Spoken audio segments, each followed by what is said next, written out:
जय हिंद बच्चों, मेरा नाम वंदना मिश्रा है और आज हम क्लास 11th के बिजनेस स्टडी के चैप्टर 10 आंतरिक व्यापार या इंटरनल ट्रेड के बारे में पढ़ेंगे। एक ही कंट्री में होने वाले ट्रेड बाइंग एंड सेलिंग को इंटरनल ट्रेड कहते हैं। मतलब खरीदने वाला और बेचने वाला दोनों ही जब एक ही देश के होते हैं तब इस स्थिति को हम इंटरनल ट्रेड या आंतरिक व्यापार कहते हैं। जैसे आपको कोई सामान परचेज़ करना होता है तो आप कहाँ जाते हैं? छोटा मोटा सामान खरीदना होता है तो आपके आसपास जो शॉप्स होती हैं आप वहाँ चले जाते हैं। ज़्यादा बड़ा सामान खरीदना होता है या ज़्यादा मात्रा में सामान खरीदना होता है लार्ज क्वांटिटी में, या महीने भर का आपको जैसे किराना खरीदना होता है तो आप कहाँ जाते हैं? आप या तो डिपार्टमेंटल स्टोर जाते हैं या फिर मॉल्स जाते हैं। कभी कभार तो डोर टू डोर जो सेल्समैन आते हैं आप उनसे भी परचेज़ कर लेते हैं गुड्स एंड मटेरियल। ये सारी चीज़ें आपके देश में कहीं ना कहीं हो रही हैं। तो ये सारी एक्टिविटी किसका पार्ट होंगी? इंटरनल ट्रेड का या फिर आंतरिक व्यापार का।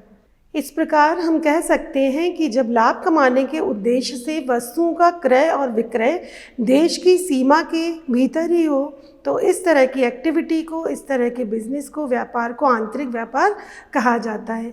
इसे देशी व्यापार या फिर होम ट्रेड भी कहा जाता है। अब वस्तु की मात्रा के आधार पर यदि आंतरिक व्यापार का वर्गीकरण किया जाए तो इसको दो प्रकार से वर्गीकृत कर सकते हैं। इसका पहला प्रकार है थोक व्यापार, जिसको इंग्लिश में होलसेल ट्रेड कहते हैं, और दूसरा प्रकार है फुटकर व्यापार, जिसको रिटेल ट्रेड कहते हैं। इसका पहला पॉइंट है थोक व्यापार या होलसेल ट्रेड। थोक व्यापार से क्या आशय है? थोक व्यापार वह व्यापार होता है जिसमें उत्पादकों से बड़ी मात्रा में माल को क्रय करके फिर उसे फुटकर व्यापारी को थोड़ी थोड़ी मात्रा में विक्रय किया जाता है। इस प्रकार हम कह सकते हैं थोक व्यापारी की या थोक व्यापार की कुछ विशेषताएं, लक्षण भी हमें देखने को मिलते हैं। जैसे पहला, वस्तु विशेष का व्यापार। दूसरा, बड़ी मात्रा में व्यापार। तीसरा, छोटी छोटी मात्रा में विक्रय। चौथा, नगद क्रय एवं उधार विक्रय। और पांचवा, बड़ी मात्रा में पूंजी का विनियोग। थोक व्यापारी किसी विशेष वस्तु में ही व्यापार करते हैं। इनके द्वारा प्राय एक या दो वस्तुओं का व्यापार ही किया जाता है। थोक व्यापारी जो होते हैं वो बहुत बड़ी मात्रा में वस्तुओं का व्यापार करते हैं। ये बड़े पैमाने पर माल खरीदते हैं और उनको संग्रहित करते हैं। इसी प्रकार ये फुटकर व्यापारियों को छोटी छोटी मात्रा में माल का विक्रय करते हैं। थोक व्यापारी उत्पादकों से प्राय नगद माल खरीदते हैं और फुटकर व्यापारियों को उधारी पर विक्रय भी करते हैं। बड़ी मात्रा में पूंजी के विनियोग का मतलब होता है कि चूंकि इन्हें नगद क्रय एवं उधार विक्रय की नीति अपनानी पड़ती है, फलतः बड़ी मात्रा में पूंजी का इनको विनियोग करना पड़ता है। थोक व्यापारी की कुछ सेवाएं भी होती हैं जो कि ये प्रोवाइड करते हैं उत्पादकों को, फुटकर व्यापारियों को, और समाज के प्रति भी इनकी कुछ सेवाएं होती हैं। अब हम पहला इसका पॉइंट पढ़ेंगे, उत्पादकों के प्रति थोक व्यापारियों की क्या क्या सेवाएं होती हैं या क्या क्या सर्विसेज ये प्रोवाइड करते हैं। पहला है वस्तु वितरण में सहायता करना। दूसरा है आर्थिक सहायता। तीसरा, बड़ी मात्रा में उत्पादन की सुविधा। वस्तु वितरण में सहायता का मतलब होता है कि थोक व्यापारी निर्माताओं से माल खरीदकर फुटकर व्यापारियों को छोटी छोटी मात्रा में पहुंचाते हैं। वे उनको माल की बिक्री अर्थात वितरण संबंधी चिंताओं से मुक्त करा देते हैं, अतः वे एकाग्रचित्त होकर उत्पादन में लगे रहते हैं। आर्थिक सहायता, थोक व्यापारी उत्पादकों का सारा माल प्राय नगद ही खरीदते हैं। इससे उत्पादकों की पूंजी लंबे समय तक माल में नहीं फंसी रहती। बड़ी मात्रा में उत्पादन की सुविधा, थोक व्यापारी विभिन्न स्रोतों से माल के आदेश एकत्रित करते हैं। उत्पादक इन आदेशों के अनुसार माल का निर्माण करते हैं। चूँकि उत्पादक को बहुत बड़ी मात्रा में आदेश प्राप्त होते हैं, अतः वह बड़े पैमाने पर उत्पादन करता है। अब हम देखते हैं थोक व्यापारियों की फुटकर व्यापारियों के प्रति क्या सेवाएं होती हैं। इसमें देखेंगे हम पहला पॉइंट, उधार माल क्रय करने की सुविधा। दूसरा है जोखिम से बचत। तीसरा, नए वस्तुओं की प्राप्ति। चौथा, माल के चुनाव में सुविधा। पांचवा, माल संग्रह की चिंता से मुक्ति। फुटकर व्यापारी छोटी छोटी मात्रा में आवश्यकता के अनुसार थोक व्यापारियों से माल खरीदते रहते हैं। इस बीच माल का मूल्य घटने से, माल के खराब होने से या बिगड़ने से आदि की जो जोखिम होती है थोक व्यापारी को ही उठानी पड़ती है और फुटकर व्यापारी इन सारे जोखिमों से बच जाता है। इसी तरीके से थोक व्यापारी नई बिक्री योग्य वस्तुएं दूर दूर से व नए नए निर्माताओं से लाकर फुटकर व्यापारियों को देते रहते हैं, जिससे उनकी नई वस्तुओं के तुरंत बिकने पर काफ़ी लाभ होता है और नई वस्तु चलन में आती है। माल के चुनाव में सुविधा। थोक व्यापारी अपने गोदाम में प्राय एक ही प्रकार के उत्पादकों द्वारा निर्मित माल रखता है, इसलिए फुटकर व्यापारी मूल्य एवं विक्रय की दृष्टि से तुलना करके उचित किस्म का माल उचित मूल्य पर खरीद सकता है। यदि वह सीधे उत्पादक से खरीदता है तो उसे यह सुविधा प्राप्त नहीं हो पाती है। माल संग्रह की सुविधा। थोक व्यापारी की समाज के प्रति भी सेवाएं होती हैं या जिम्मेदारियां होती हैं, जैसे सस्ती वस्तुएं, नवीन एवं आधुनिक वस्तुएं, मूल्यों में स्थायित्व, लगातार पूर्ति। थोक व्यापार के कारण बड़ी मात्रा में उत्पादन को प्रोत्साहन मिलता है, जिसके फलस्वरूप उत्पादन लागत घटती है एवं इससे समाज को वस्तुएं सस्ते दामों पर उपलब्ध होती हैं। थोक व्यापारी समय समय पर होने वाले परिवर्तनों एवं समाज की बदलती हुई आवश्यकताओं से परिचित रहता है, इसलिए वह नई नई वस्तुओं का निर्माण करवाकर समाज में उपभोग के लिए प्रस्तुत करता है। थोक व्यापारी बड़ी मात्रा में वस्तुओं का संग्रह करके रखता है, अतः जब मूल्यों में परिवर्तन होते हैं तब वह तुरंत ही समायोजन करवाकर उनमें स्थिरता ला देता है, फलस्वरूप समाज लाभान्वित होता है। लगातार पूर्ति। जैसे समाज को अनेक वस्तुओं की, चाहे वे मौसम की हो चाहे ना हो, लगातार पूर्ति करने का श्रेय जिसको जाता है वो थोक व्यापारी है, जिससे समाज को वस्तु की पूर्ति साल भर होती रहती है। इस प्रकार से मांग व पूर्ति में संतुलन बनाए रखने का प्रयत्न थोक व्यापारी करते हैं। आंतरिक व्यापार का दूसरा प्रकार है फुटकर व्यापार, जिसको हम इंग्लिश में रिटेल ट्रेड भी कहते हैं। अभी हम समझ लेते हैं फुटकर व्यापार का मतलब क्या होता है। फुटकर व्यापारी वे होते हैं जो कि थोक व्यापारियों से या कभी कभी उत्पादकों से विभिन्न वस्तुएं खरीद कर थोड़ी थोड़ी मात्राओं में उपभोक्ताओं को बेचते हैं। तात्पर्य यह है कि फुटकर व्यापारी थोड़ी थोड़ी मात्रा में वस्तुएं खरीदता तथा बेचता है। फुटकर व्यापारी प्राय एक ही वस्तु में व्यापार न करता हुआ विभिन्न प्रकार की वस्तुओं में व्यापार करता है। फुटकर व्यापारी के व्यापार को ही फुटकर व्यापार कहते हैं।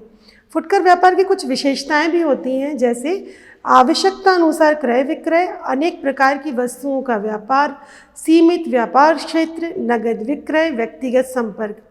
देखते हैं अब हम इसका फर्स्ट पॉइंट।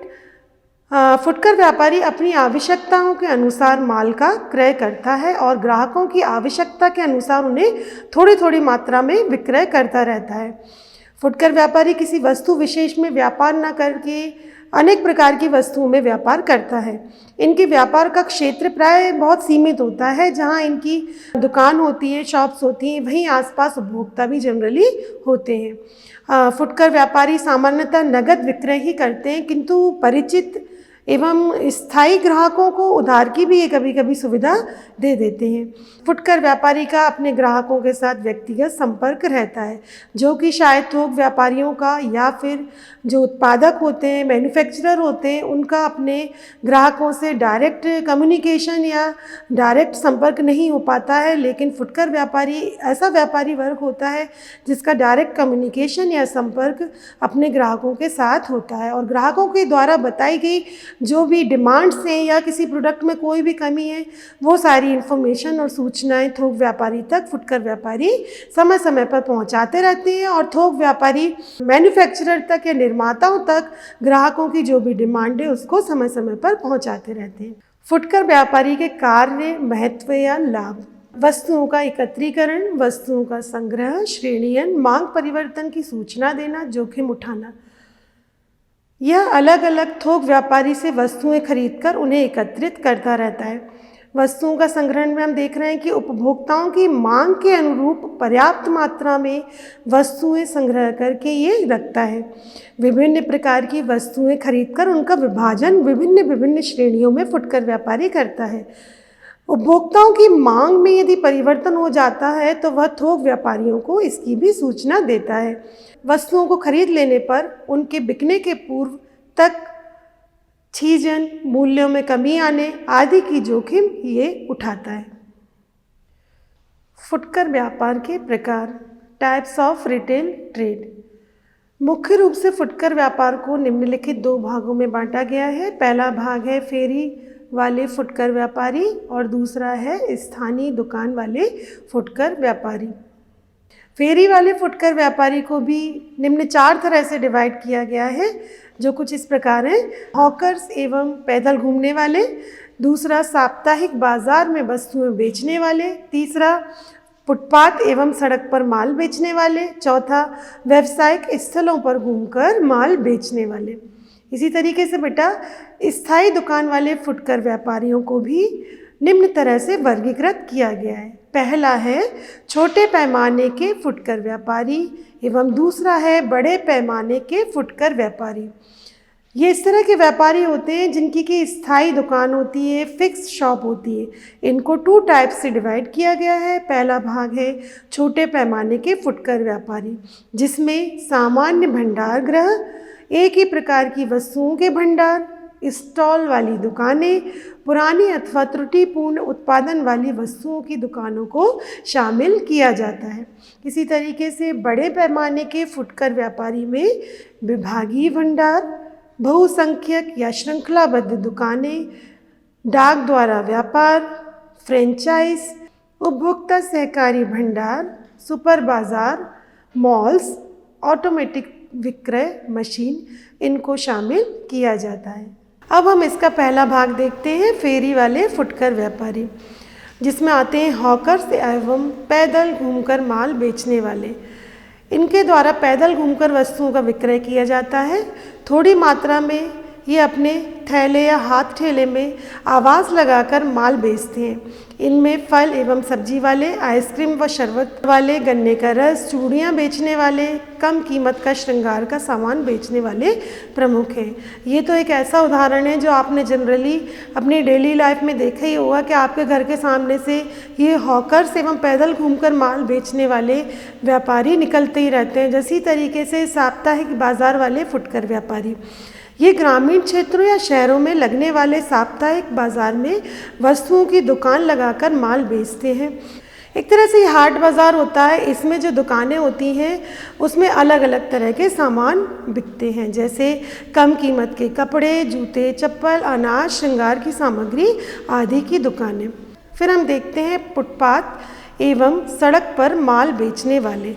इस प्रकार के जो व्यापारी होते हैं, फुटकर व्यापारी होते हैं, ये व्यस्त क्षेत्रों में, मतलब कि जहाँ पर बहुत व्यस्तता हमें देखने को मिलती है, जैसे कि रेलवे स्टेशन हो गया या फिर बस स्टैंड हो गया, यहाँ पर आपने देखा होगा कि कुछ लोग दुकान लगाकर सामान बेचते रहते हैं, जैसे कि आर्टिफिशियल ज्वेलरी लेकर बेचते हैं, कुछ जड़ी बूटी की शॉप्स होती हैं, या कुछ हैंडीक्राफ्ट्स मटेरियल टाइप्स होता है, बैग्स होते हैं या फिर टॉयज़ होते हैं। ये सभी फुटपाथ एवं सड़क पर माल बेचने वाले व्यापारियों के कुछ उदाहरण थे।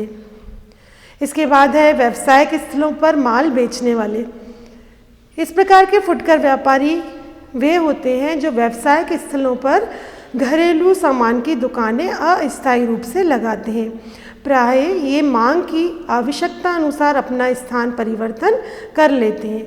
मेलों में, प्रदर्शनियों में ये किराया देकर अस्थायी रूप से दुकान लगाकर उपभोक्ता वस्तुओं के विक्रय का कार्य करते हैं। आपने देखा होगा कि आपके आसपास कभी कभी मेला लगता है या कोई प्रदर्शनी लगती है, तो वहाँ पर जो व्यापारी अपनी वस्तुओं का विक्रय करते हैं, तो इस तरह के हम व्यापारियों को व्यावसायिक स्थलों पर माल बेचने वाले व्यापारी कहते हैं। अब हम देखते हैं इसका नेक्स्ट पॉइंट, स्थायी दुकान वाले फुटकर व्यापारी। ये फुटकर व्यापारी स्थायी दुकानों के द्वारा वस्तुओं के विक्रय का कार्य करते हैं। इन्हें मुख्य रूप से 2 भागों में बांटा गया है।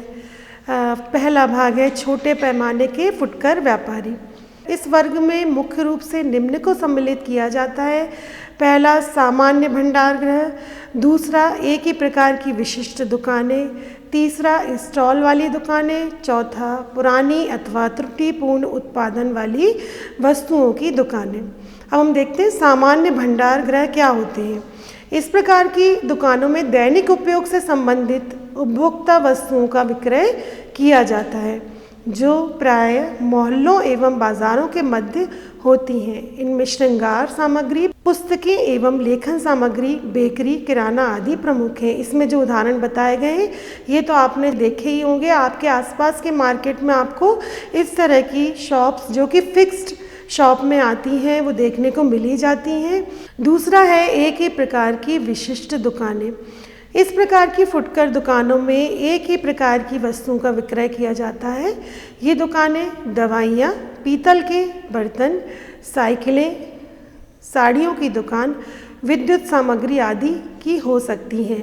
इनमें एक ही प्रकार की वस्तुएं विभिन्न आकार एवं गुणवत्ता वाली बेची जाती हैं। इस तरह की दुकानें भी आपने अपने आसपास देखी होंगी मार्केट में, जिनमें एक ही प्रकार का सामान मिलता है। तीसरा है स्टॉल वाली दुकानें। इस प्रकार की जो दुकानें होती हैं उसमें टेबल लगाकर अथवा दीवारों में लगी अलमारियों में वस्तुएं रखकर इनका विक्रय किया जाता है। इनमें कम कीमत वाली वस्तुएं जैसे पेन, धूप के चश्मे, पत्र पत्रिकाएं आदि का विक्रय किया जाता है। स्टॉल वाली दुकानें भी आपको देखने को मिली जाती हैं कि आपने देखा होगा एक पर्टिकुलर एक विशिष्ट जगह पर कोई व्यापारी, कोई व्यक्ति अपनी स्टॉल लगाकर, अपनी दुकान लगाकर बैठता है और उस जगह पर ही, उस जगह से ही वो अपने व्यापार को संचालित करता है। इसके उदाहरण भी अभी हमने देखे, जैसे धूप के चश्मे की दुकान, पत्र पत्रिकाओं की दुकान आदि। नेक्स्ट है पुरानी अथवा त्रुटिपूर्ण उत्पादन वाली वस्तुओं की दुकानें।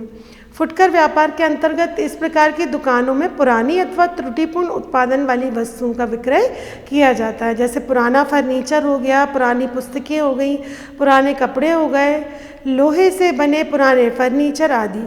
कुछ दुकानों में त्रुटिपूर्ण उत्पादन जैसे दोषयुक्त क्रॉकरी, दोषपूर्ण बनावट वाले कपड़े या साड़ियाँ आदि कम मूल्य पर बेचे जाते हैं। उदाहरण के लिए आपने देखा होगा न्यूज़पेपर में भी कभी कभी ऐड आता है कि सेल सेल सेल, 500 रुपये की चीज़ जो है आपको सिर्फ 50 रुपये में मिल रही है। तो वो इसी तरह की व्यापार में आता है या इसी तरह की शॉप्स में आता है। जब बहुत महंगी, बहुत कीमती वस्तुओं को कम रेट पर जिन दुकानों पर बेचा जाता है वो इसलिए बेचा जाता है क्योंकि उसमें कहीं ना कहीं कुछ ना कुछ डैमेज होता है या त्रुटि होती है, जिस वजह से जो व्यापारी होता है उसको हानि ना उठानी पड़े और उसका सामान भी बिक जाए तो वो अपने सामान की कीमत काफ़ी कम करके उसको सेल करता है। दूसरा है बड़े पैमाने के फुटकर व्यापारी, लार्ज स्केल रिटेलर्स। फुटकर व्यापार के इस प्रकार के वर्ग में निम्नलिखित फुटकर व्यापारी अथवा दुकानों को रखा जाता है। अभी तक हमने ऐसे रिटेलर्स के बारे में पढ़ा था जो एक प्लेस से दूसरे प्लेस में शिफ्ट करते रहते थे। फिर हमने ऐसे रिटेलर्स के बारे में पढ़ा जो एक प्लेस पर तो रहते हैं लेकिन बहुत ही स्मॉल स्केल पर फंक्शंस करते हैं। अब हम उन रिटेलर्स के बारे में पढ़ेंगे जो कि लार्ज स्केल पर काम करते हैं और एक ही जगह पर, फिक्स जगह पर काम करते हैं। डिपार्टमेंटल स्टोर एक बहुत लार्ज रिटेल शोरूम की तरह होता है। ये शॉप भी नहीं होता है, ये एक ऐसा शोरूम होता है जिसमें अलग अलग डिपार्टमेंट्स होते हैं। इसके नाम से ही समझ में आ रहा है डिपार्टमेंटल स्टोर मतलब कि ये एक दुकान या शॉप इसको नहीं कहेंगे, हम इसको एक शोरूम कहेंगे जिसमें अलग अलग डिपार्टमेंट होते हैं। अलग अलग डिपार्टमेंट मतलब एक डिपार्टमेंट में मान लीजिए क्लॉथ सेंटर है, दूसरे डिपार्टमेंट में ग्लॉसरी है, तीसरे में ज्वेलरी है। इस तरह से अलग अलग डिपार्टमेंट एक ही शोरूम में होते हैं। ये एक ऐसा एरिया होता है जहाँ पर बहुत सारे डिपार्टमेंट या सेक्शंस होते हैं। एग्जाम्पल्स के लिए बिग बाज़ार, विशाल मेगा मार्ट, यहाँ पर हर चीज़, हर प्रोडक्ट अवेलेबल होता है। वॉचेस, घड़ी से लेकर मेकअप का सामान, मेकअप से लेकर क्लॉथ का सामान, क्लॉथ से लेकर अनाज हो गए, अनाज से लेकर अलमारी हो गई या फिर दूसरे तरह का कोई भी मटेरियल। इस तरह से यहाँ पर अलग अलग डिपार्टमेंट होते हैं, अलग अलग यहाँ पर सेक्शंस होते हैं और उन अलग अलग सेक्शंस में अलग अलग तरह का सामान होता है। एक उपभोक्ता या फिर कस्टमर की ज़रूरत के हिसाब से, उसकी डिमांड के हिसाब से, उसको जिस भी चीज़ में इंटरेस्ट होता है, जो भी सामान वो ख़रीदने आता है, उस सेक्शन से वो उस सामान को परचेज़ कर लेता है। इस प्रकार हम इसको और अच्छे से समझने की कोशिश करते हैं। विभागीय भंडार जो होते हैं, फुटकर व्यापारियों की एक प्रकार से ये एक व्यावसायिक संस्था है जिसका जन्म 1852 में फ्रांस में हुआ माना जाता है। ये बड़ी मात्रा में वस्तुओं का संग्रह करते हैं और उपभोक्ताओं के हाथ उनकी आवश्यकताओं की वस्तुएं बेचते हैं। ये एक बहुत ही बड़ी सी दुकान होती है, शोरूम जैसा होता है, जहाँ पर भिन्न भिन्न वस्तुओं के लिए भिन्न भिन्न विभाग होते हैं। प्रत्येक विभाग में एक ही प्रकार की वस्तुओं का विक्रय होता है, जैसे कपड़ा विभाग, गल्ला विभाग, बर्तन विभाग आदि। इन भंडारों में सुई से लेकर मोटर कार तक मिल सकती है।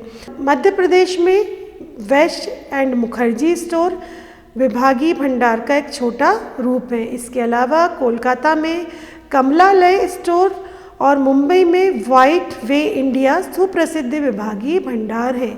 इंदौर में और भोपाल में भी इन दिनों मध्यम स्तर के विभागीय भंडार खुलते जा रहे हैं। अब हम देखते हैं विभागीय भंडार की प्रमुख विशेषताएं, जो इस प्रकार हैं।